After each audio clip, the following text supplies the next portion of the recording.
လို့ပြောတာဟုတ်ပြီရုပ်ပိုးမယ်ပိုးမယ်โอเคလာပြီโอเคဒါ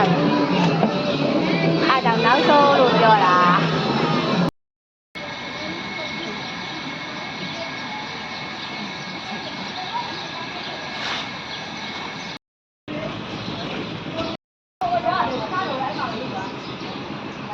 ဟုတ်လောက်ပြီးလိုက်တာနည်းနည်းလေးပါပါ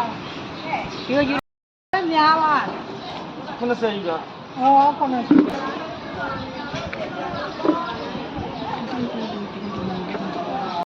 ဘာမတင်မနဲ့ကွာဒီတိုင်းလေးပဲဒီတိုင်းလေးပဲကျွေးကျင်လို့ကျွေးတာတင်းမနေနဲ့အဲ့မှာ10ခုလောက်ယူတယ်10ခုလောက်ပို့လို့လို့လားဟာမွေးကြိုင်တာပြင်းနေပြီးမွေးကြိုင်နေရပဲမရောနဲ့အမအများကြီးအဲ့ဒါလေးဒါတင်လေရှိတာပေါ့ဒါပဲမဟုတ်ဘူး50ချက်တာတဲ့မဒါပြော့သွားမှာမဒါအဲ့ခေါက်ကပြော့သွားရရရတယောက်ယူလိုက်တယ်မတယောက်ကโอเคယူရတယ်